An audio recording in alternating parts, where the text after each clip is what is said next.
সমস্ত বাংলাদেশের মতো যেমন হামের প্রাদুর্ভাব বৃদ্ধি পেয়েছে, বাগেরহাটও তার ব্যতিক্রম নয়। আমরা বাগেরহাটের 4 জন রোগীর হাম সন্দেহজনক হাম হিসাবে আমার হাসপাতালে ভর্তি আছে। এই 4 জন রোগী এখন মোটামুটি সুস্থ আছে, আমাদের চিকিৎসাধীন অবস্থায় আছে। তাদের পরীক্ষা করার জন্য তাদের যেটা কনফার্ম হার্ম কিনা এর জন্য নমুনা সংগ্রহ করে আমরা ঢাকা পাঠিয়ে দিয়েছি। যদি পজিটিভ রিপোর্ট হয় আমরা আপনাদেরকে জানিয়ে দেব।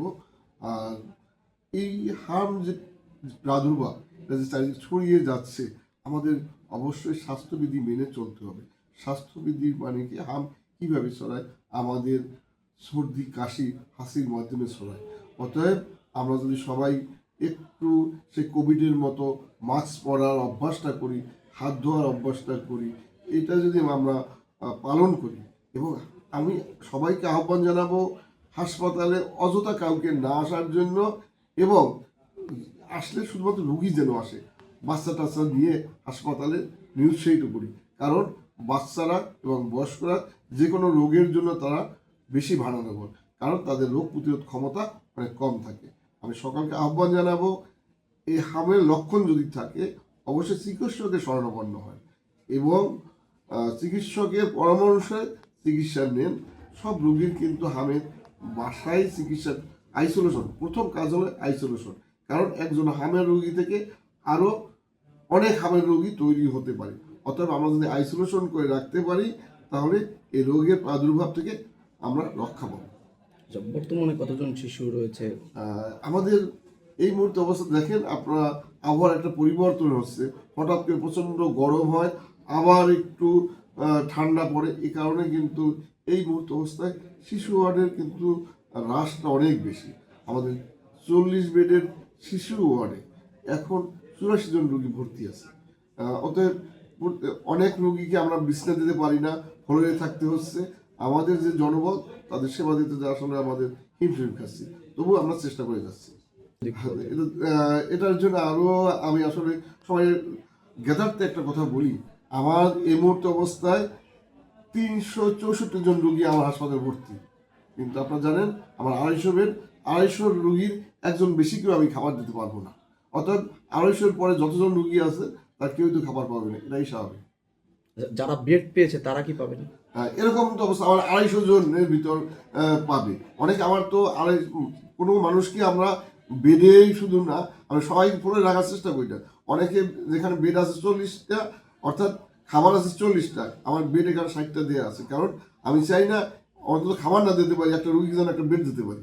250 বেড 250 হলেও কিন্তু আমার কিন্তু বেডের সংখ্যা 30-300-এরও বেশি। অতএব অনেক মানুষ বেডে পাইলেও সে খাবার পাবে না।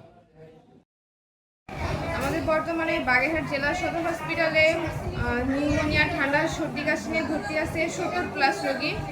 এদের মধ্যে হচ্ছে 4 জন আমরা ধারণা করতেছি হামের রোগী, এদের আইসোলেশনে রাখা আছে 4 জন। আর আমাদের রোগীর বেডের তুলনায় রোগীর পরিমাণ অনেক বেশি, এতে আমাদের চিকিৎসা সেবা দিতেও যেমন সমস্যা হচ্ছে, বাচ্চারাও ঠিকঠাক সেবা পাচ্ছে না, আর রোগীর অ্যাটেন্ডেন্স প্রচুর পরিমাণে, এতেও আমাদের কাজ করাতে অনেক ব্যাঘাত সৃষ্টি হচ্ছে। আমরা ঠিকঠাক মতো সব রোগীর সময় মতো সব ট্রিটমেন্ট দিতে পারতেছি না, কারণ রোগীর লোক অনেক বেশি, তাদের জন্য আমাদের কাজ করাতে অনেক ব্যাঘাত ঘটতেছে।